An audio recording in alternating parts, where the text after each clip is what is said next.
हाँ, अब देखो वेरी इंपॉर्टेंट टॉपिक है पैसेज। और पैसेज आपके कोर्स में दो तो अनसीन आएंगे, पूरी पहली बात समझना है ना, दो तो अनसीन पैसेज आएंगे। अनसीन का मतलब जो बुक से बाहर आएंगे, वो भी मैं कुछ इंपॉर्टेंट लगवा दूंगा आपको, ठीक है, कि कौन कौन से आने के चांस है।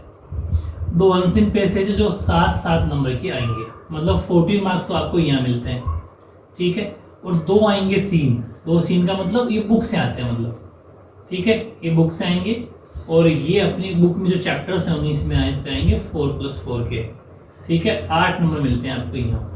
टोटल नंबर आपके हो जाते हैं 22, ठीक है। 22 नंबर का मामला है ये, जो बहुत बड़ा मामला है। 22 नंबर बहुत ज़्यादा नंबर होते हैं। अब मैं आपको बता दूं कि आपके नंबर कहाँ कट सकते हैं। एक तो ये कि जैसे ये 14 दो पैसेज आएंगे यहाँ पर, तो यहाँ पर 1+1 दोनों में एक ही क्वेश्चन ऐसा होता है जो ऑपोजिट या सिनोनिम, मतलब कि बिलोंग विद पूछ सकता है, या किसी का सिनोनिम यानी कि सेम टू सेम वर्ड वो जो होते हैं सिनोनिम, एंटोनिम, ऑपोजिट कुछ भी पूछ सकता है। वो आपको चलो ठीक है कोई ना आए तो, क्योंकि रीजन एक ये है कि जो वो क्वेश्चन आएगा ना, वो जैसे ऐसे पूछेगा कि गो का ऑपोजिट लिखो, एग्जाम्पल ले लो, वो ये कहेगा कि गो का ऑपोजिट लिखो। अब आपको पता है कि गो का ऑपोजिट कम होता है ना, ऐसा मान लो। और सपोज उसने पूछ लिया डे का लिखो, तो डे का आपको पता है कि नाइट होता है, लेकिन प्रॉब्लम बताओ क्या है, ये नाइट उस पैसेज में होना चाहिए, समझ पा रहे हो। डे का ऑपोजिट नाइट होता है, लेकिन नाइट पैसेज में लिखा हुआ है क्या, ये है प्रॉब्लम। तो ध्यान रखना, मन से मत लिख देना। यहाँ पर जो अभी हालांकि अनसीन लूंगा, अभी तो मैंने सीन लिया है, यहाँ जो क्वेश्चन आएगा वो ऑपोजिट का आता है पक्का, एक एंटोनिम सिनोनिम, ऐसे मतलब एंटोनिम का मतलब उस जैसा, सिनोनिम उस जैसा, एंटोनिम उसका मतलब उल्टा। तो ऐसे शब्द वहां पर आते हैं। वो 1 नंबर आपके हो सकता है कट जाए अगर आपकी वकेब अच्छी नहीं है तो। वकेब का मतलब अगर आपको स्पेलिंग वगैरह अच्छी मजबूत, सारी स्पेलिंग बहुत सारी नहीं होती याद, तो कोई बात नहीं, कोशिश कर सकते हो। जैसे एक साल शायद 1-2 साल पहले आया था कि डे का उल्टा था डार्क, मेरी बात समझो, डार्क था। अब डे मतलब दिन, डार्क मतलब अंधेरा ही होता है, तो डे का डार्क भी हो सकता है ऐसे, क्योंकि ये डार्क उस पैसेज में लिखा हुआ था, नाइट नहीं लिखा हुआ था, ये रीजन है। एक बात तो समझ ली, चलो ठीक है। 2 नंबर अगर यहाँ से ज़्यादा से ज़्यादा अगर कट भी जाए तो कोई बात नहीं, 12 नंबर अपने वहाँ पक्के हो जाएंगे अगर इस टेक्निक को अपना लोगे। 2 नंबर यहाँ से जाते हैं 1+1, क्योंकि यहाँ जो 1 नंबर आएंगे इस बुक से आएंगे, 3 नंबर के तो क्वेश्चन आएंगे, और 1 नंबर आएगा ऐसा जो आपको उसका मीनिंग पूछेगा, जैसे इसने यहाँ पर मीनिंग पूछा, ये लास्ट क्वेश्चन जो 3 तो क्वेश्चन होंगे, इसी में से आंसर लिखना है। चौथा ऐसा होगा जो आपको मीनिंग पूछेगा कि ग्रैंड बैंक्वेट स्ट्रीट, यानी कि एक भव्य आयोजन जो इसके बर्थडे पार्टी में था। तो ऐसा कुछ अगर समझ में आ जाता तो ठीक है, हाँ ऐसा खूब बार होगा, ऐसी बात नहीं है कि 1, 2 और 3 पैसेज में आपको एक भी नहीं हो सकता, एक तो आ ही जाए, ऐसी कोई बात नहीं है। तो मतलब 22 में से आप 20 नंबर इजीली ला सकते हो, बहुत अच्छी टेक्निक है। बस मैं भी सिस्टम बता रहा हूँ, उसको फॉलो करना। 20 नंबर हर स्टूडेंट ला सकता है। अब एक बात बताओ, ये इंग्लिश कैसा सब्जेक्ट, शानदार सब्जेक्ट है। अगर आपने 3 वीडियो देखे, मैंने 4था वीडियो है आज, इनमें इस जो बता रहा हूँ इन्हीं को अगर आपने पढ़ लिया ना, तो 80 नंबर का जो पेपर होगा ऑलमोस्ट 60+70 के करीब मार्क्स लिखोगे आप, मेरी टेक्निक से अगर करोगे। 60-70 नंबर लाना 80 में से बहुत बड़ी बात है, मात्र 2-3 दिन में, मात्र 2 दिन में, बहुत बड़ी बात है अगर इस बात को फॉलो करते हो। क्यों? क्योंकि देखो मैथ से, साइंस से, SST बहुत बड़े सब्जेक्ट है, और वहाँ पर ऊपर नीचे होगा आपके, कोई क्वेश्चन ऐसे आता है समझ में नहीं आता है कुछ वगैरह, तो ये बैलेंस कर सकती है सब्जेक्ट, बड़ी शानदार चीज़ें हैं। चलो ये बात मैंने आपको समझा दी। अब बात आती है कि इस पैसेज को करेंगे कैसे सॉल्व, है ना। तो सबसे पहले करना है क्या है कि पैसेज को आपको पढ़ना है। 3-4 लाइन होती है, एक बार इसको पढ़ दो, मन लगा के पढ़ दो। ऐसा तो होने की बिल्कुल भी मतलब आपको हिंदी समझ में नहीं आती है, ट्रांसलेशन नहीं आता, तो थोड़ा बहुत आता होगा, नॉर्मल भी आया तो ठीक है। उसके बाद में कुछ शब्दों का ध्यान रखना है, जैसे कि अगर क्वेश्चन में बेसिकली ज्यादातर शब्द पूछता है वॉट, जैसे इसने यहाँ पूछा ये रहा वॉट वॉज। अब फिर पूछता है हु, ये रहा हु, या पूछता है वाई, या पूछता है वेयर। ये ऐसे फेमस वर्ड है जो पूछता है, या पूछता है हाउ मेनी, है ना, मतलब कितने। इन शब्दों का ध्यान रखना, इनका क्या ध्यान क्यों, ये क्यों कह रहा हूं मैं, ध्यान इसलिए रखना है कि देखो होता क्या है कि कितना आसान तरीका है, बताऊं क्या, कि क्वेश्चन आपके सामने, आंसर भी आपके सामने है, आपको बस उठा के आंसर लिखना है। आंसर आपके सामने लिखा हुआ है, आंसर भी इसी में, क्वेश्चन भी इसी में, ये रहा क्वेश्चन, ये इसी में आंसर, फिर भी आप टीप नहीं सकते, मतलब एज इट इज टीपना है। तो कैसे, देख दोनों बातें बताता हूँ, इनका क्यों ध्यान रखना है। जैसे यहाँ पूछा आपने what was going on in the house and what was the occasion. एक बात तो ये थी कि घर में क्या चल रहा है और क्या किस ओकेजन क्या है, मतलब कि किसकी खुशी में। एक तो ये, तब तो वोट का कोई बड़ा फर्क नहीं पड़ेगा। लेकिन वोट बेसिकली कहाँ यूज होता है, अगर ऐसा यूज आपने सुना होगा कि आपसे कोई वोट इज योर नेम, मतलब आपका नाम क्या है। अब आपने ये देखा कि उसने पूछा व्हाट इज योर नेम, और अगर आपने पूरी की पूरी लाइन चिपका दी, उसने सिर्फ नाम पूछा था कि आपका नाम क्या है, तो आपने कह दिया राम श्याम जो भी, बस एक वर्ड में आंसर देना है, तो उस टाइम पर ध्यान रखना है। बाकी वर्ड की कोई टेंशन नहीं, मतलब इसका मीनिंग होता है क्या। हु मतलब कौन, इस चीज को ध्यान रखना। वाई मतलब क्यों, जैसे इसने यहाँ पूछा कि Y were the gifts placed in the centre of the hall, मतलब कि जो गिफ्ट थे, जो तोहफे थे, उनको हॉल के सेंटर में ये बीचों बीच क्यों रखा। वाई हमेशा रीजन पूछेगा, कारण पूछता है। वेयर अगर आपको कोई जगह पूछे, प्लेस, कि कौन सी जगह रखा, क्या करा वो। हाउ मेनी मतलब कितने, 3 जने थे, 4 जने, 5 जने, या फिर कितने मेंबर, वो लाइक इन शब्दों का जरूर ध्यान रखना। बाकी ज्यादा लोड नहीं लेना, बड़े आसान होते हैं पैसेज। एक बात और मतलब देसी रामबाण, देसी तरीका, रामबाण तरीका ये है कि जैसे कुछ भी आपको पैसेज में समझ में ही नहीं आ रहा, घर की बात तो यही है, खूब सारे स्टूडेंट को पैसेज में कुछ समझ में नहीं आता है, कुछ भी नहीं आ रहा, बस तो उसके लिए एक तरीका है कि जैसे ये क्वेश्चन है, what was going on in the house and what was the occasion. अब आपने इस पैसेज को एक बार रीड कर लिया, अब रीड करने का बेनिफिट ये कि ये ओकेजन वाली लाइन है कहाँ, वो मिल जाएगी। मतलब कि अपन को ऐसा है कि घर में क्या चल रहा था वो लाइन मिल जाएगी कि there was great feast being held in the house of a certain gentleman. मतलब कि ये देखो कि there was a great feast, मतलब एक भव्य आयोजन चल रहा था कि घर के अंदर, इन the house of certain gentleman, एक जेंटलमैन के घर में, क्योंकि इट वाज हिज बर्थडे, क्योंकि उसका जन्मदिन था।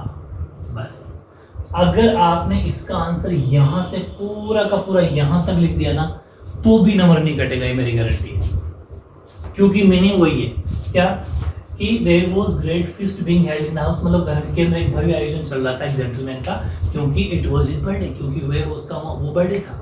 बिल्कुल वही आंसर इसने लिखा है, बस क्या करा, शॉर्ट एंड स्वीट लिख दिया, लैंग्वेज बना के लिख दिया ऐसे कि great feast was going on in the house. ठीक है, ये एक ग्रेट फीस्ट में भव्य आयोजन चल रहा था घर के अंदर, because the occasion was of birthday.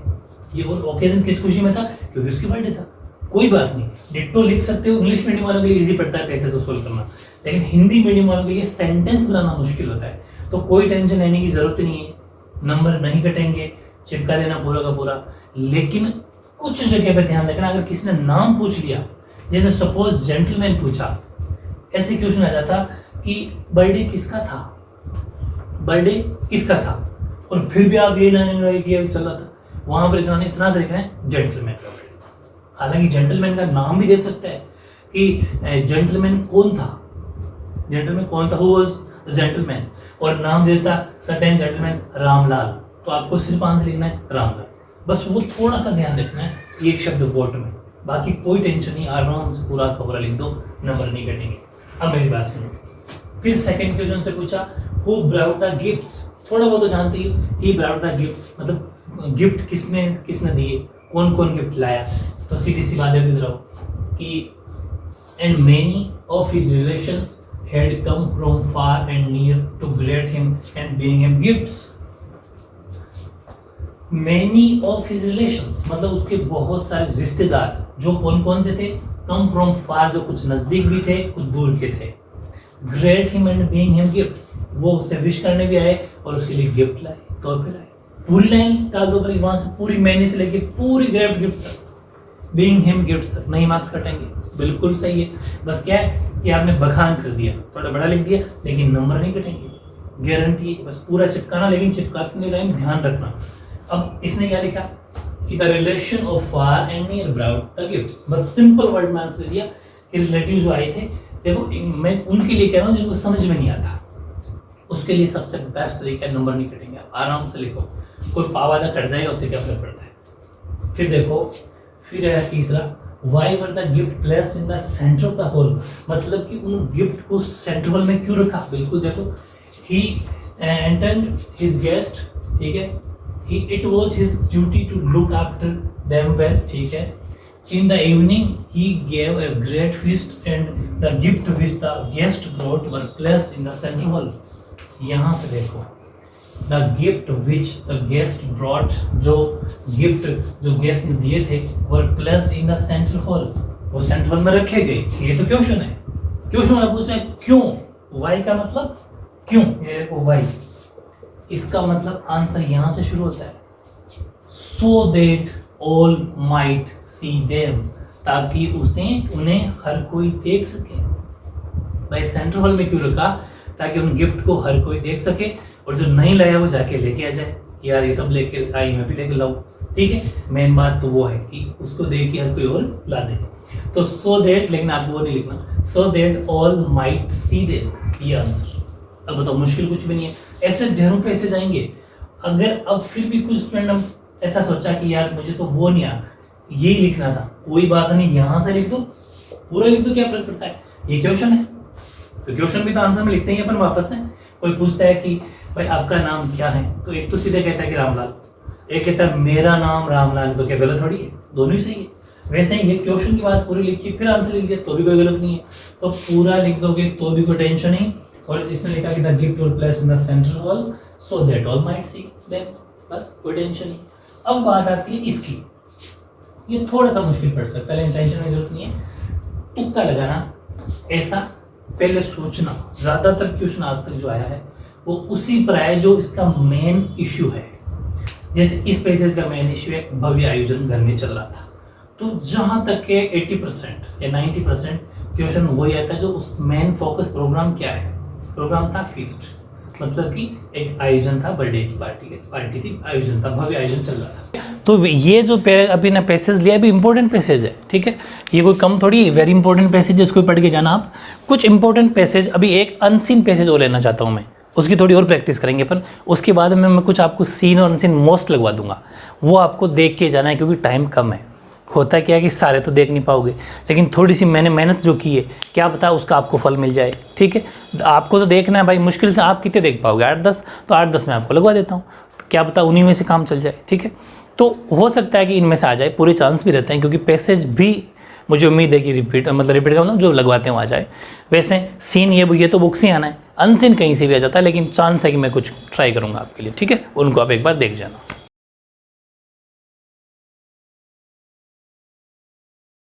हाँ, ऐसे ही मैंने एक अनसीन पैसेज सेलेक्ट किया, हालांकि ये वेरी इंपॉर्टेंट है. मैंने जो 2 पैसेज लिए दोनों पूरे आने के चांस है, ये तो पक्का मुझे ऐसा लग रहा है कि आ सकता है. स्वामी विवेकानंद पे मैंने सेलेक्ट किया है, बहुत इंपॉर्टेंट है. और अभी सुनना, इसके बाद मैं कुछ इंपॉर्टेंट लगवा भी दूंगा, वो भी आप ज़रूर देखे जाना. ठीक है, ये Swami Vivekananda inspiring personality was well known both in India and in America during the last decade of the 20th century.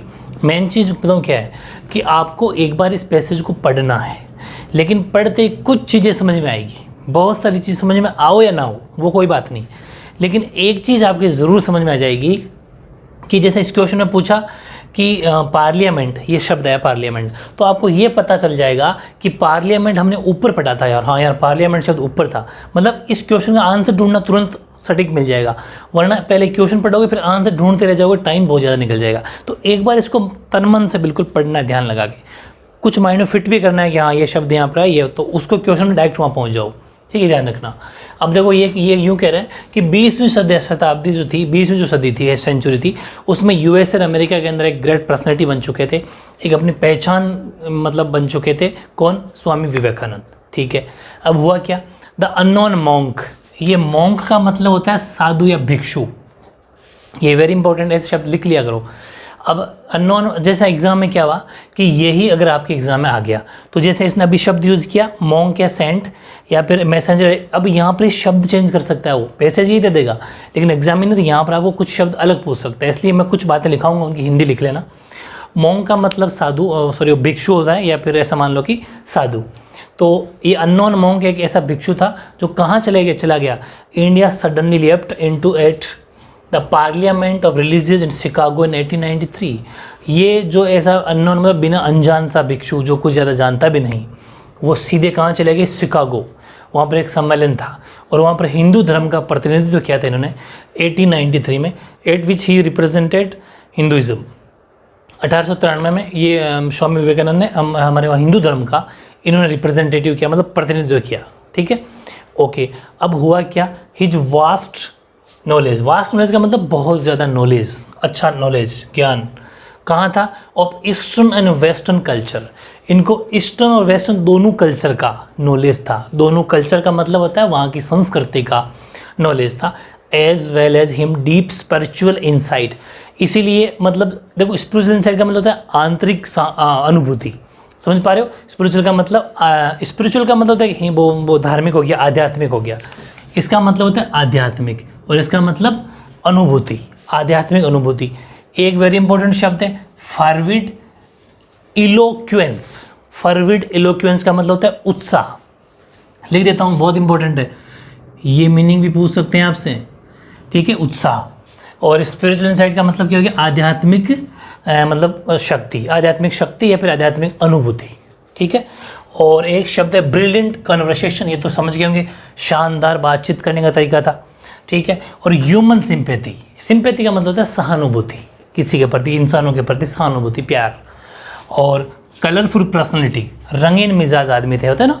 एक तो जैसे ढीला ढक्कन नॉर्मल, एक होता है रंगीन मिजाज, मतलब जिनको थोड़े बहुत शौक भी हो, तो रंगीन पर्सनैलिटी का आदमी था, मतलब बंदे थे। और हैंडसम तो खैर थे ही थे, ठीक है। तो ये सब बातें उनकी फिगर मेड, हैंडसम फिगर का मतलब होता है एक मतलब सुंदर चेहरा, एक तेज वाला चेहरा, ये सब बातें इनके अंदर थी स्वामी विवेकानंद में, ठीक है। और इसीलिए हुआ क्या, फिर इन्होंने वहाँ पर क्या करा, appeal to the many types of Americans, वहाँ पर अमेरिकन से ये अपील करी कि came in contact with him, कि वो उनके मतलब कॉन्टैक्ट में मतलब आए। People who saw I heard Vivekananda even one still cherish his memory after a lapse of more than half a century. मतलब कि जिन्होंने भी विवेकानंद जी को वहाँ पर सुना, जाना, देखा, उन्होंने कहते हैं कि उनके बाद में आधी सेंचुरी बाद, मतलब 50-60 सालों के बाद भी विवेकानंद जी को उन्होंने सर्च किया।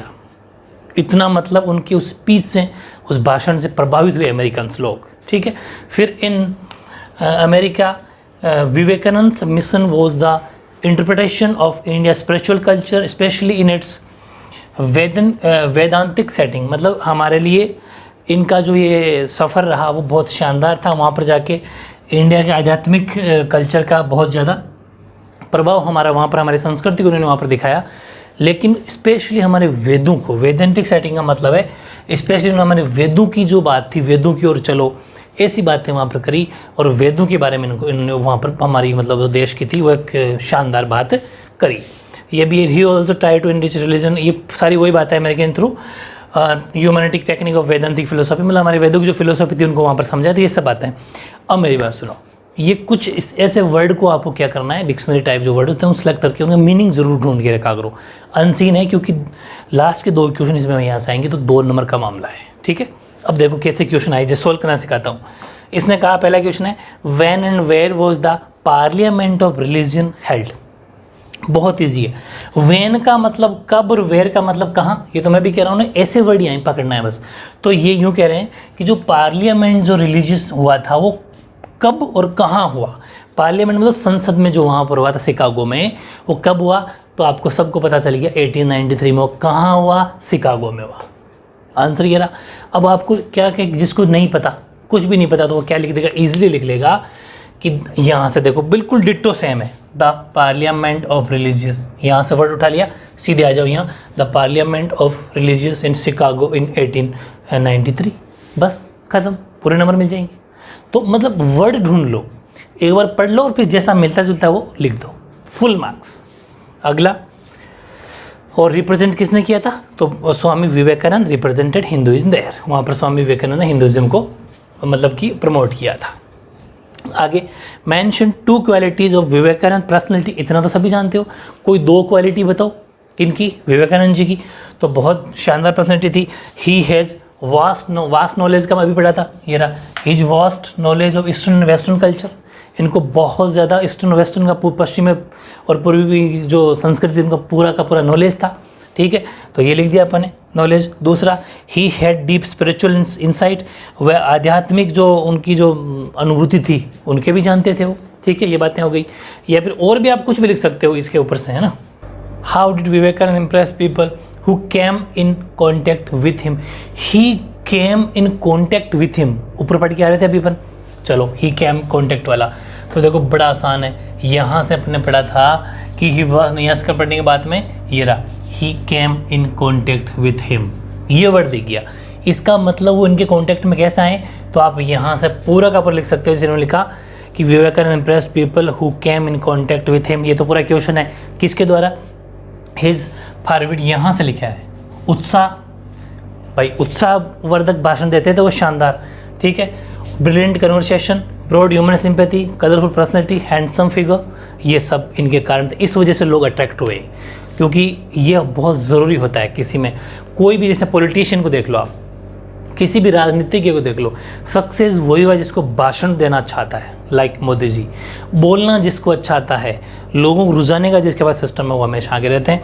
ये हो जाएगा। तीसरा, how did Vivekananda become India spiritual ambassador, अब यहाँ पर क्या है कि Vivekananda become India spiritual ambassador by rational and humanistic technique and synthesis of east and west, बिल्कुल सही है, मतलब ये हमारे इंडिया के एम्बेसडर कैसे कहलाए, तो मेन चीज़ ये है, इसलिए कहलाए कि देखो ये रहा, नीचे पूरा पढ़ा नहीं है अपन ने कि in America he become India spiritual ambassador and pleaded in, तो यहाँ से पूरा लिख दो भले, आप पूरा नीचे तक लिख दोगे तो गलत नहीं होगा, क्यों कहलाए, क्योंकि pleaded in equality for better understanding between India and the new world in order to create an healthy synthesis of east and west, बस कोई दिक्कत नहीं, मतलब जो वर्ड आपको जहाँ ये एक भी मिल गया उसको वहाँ चले जाओ और लिख दो, बस ध्यान इतना सा रखना है, जैसे यहाँ ध्यान रखा आपने कि वैन पूछा तो हमको टाइम लिखना है और वेयर पूछा तो जगह लिखना है, बस ऐसी कोई छोटी मोटी जगह ध्यान रखना है, बाकी लाइन भी अगर आपको जहाँ मिल गई बस चेप दो, वहाँ से नंबर नहीं कटेंगे, ठीक है। अब आ जाओ नीचे, विवेकानंद लास्ट जो लाइन है ये वेरी इंपॉर्टेंट है, एक क्वेश्चन ऐसा आएगा कि मैसेंजर और रिप्रेजेंटेटिव का मीनिंग क्या होता है, मैंने पूरा नहीं लिखा, यहाँ लिखा हुआ था meaning of messenger and representative, तो वो मीनिंग होना इसी में से चाहिए, ठीक है। तो आपको पता है मैसेंजर रिप्रेजेंटेटिव का मतलब, मैसेंजर का मतलब होता है दूत या राजदूत, तो यहाँ पर मैसेंजर रिप्रेजेंटेटिव करने वाला जो यहाँ हमारा रहने वाला दूसरे देश में जब जाता है वो हमेशा एम्बेसडर कहलाता है, राजदूत कहलाता है, एम्बेसडर, समझ पा रहे हो, मैंने SST बताया होगा आपको। दूसरा सेंट मतलब संत, संत मतलब भिक्षु या साधु, मॉन्क, ये शब्द भी यहाँ था, एम्बेसडर भी ये रहा, मतलब ये शब्द वही होंगे लेकिन थोड़ी सी अगर आपको स्पेलिंग आती है ना तो ये सब कुछ ईजी हो जाएंगे, ठीक है। तो बड़े मज़ेदार लगे होगी ये वाली तरीका, ऐसे करना गारंटी है फुल मार्क्स आएंगे, छोड़ना कुछ नहीं है, बेहुदा नहीं लिखना। अब मैं कुछ इंपॉर्टेंट सेलेक्ट कर देता हूँ आपके, ताकि आप उनको देख सको एक बार, अगर ये आ गया तो आप पूरे नंबर लाने वाले हो, क्योंकि एज इट इज़ लिख के आ जाओगे, मैंने सारा समझा दिया। अब होगा क्या कि पैसेज सपोज यही आ गया लेकिन चेंज कर सकते हैं वो, जैसे आपको ये वर्ड यूज़ कर दे स्पिरिचुअल इंसाइट, ऐसा कोई मीनिंग पूछ ले, है ना, और फॉरविड एलोक्वेंस तो उत्साह, ये सब मैंने आपको बातें लिखवा दी, कलरफुल पर्सनैलिटी रंगीन, ये सब ह्यूमन सिंपैथी है ना, मतलब कि सहानुभूति, जो मानव के प्रति मानव सहानुभूति, ये सब बातें थोड़ी सी देख के जाना, ठीक है।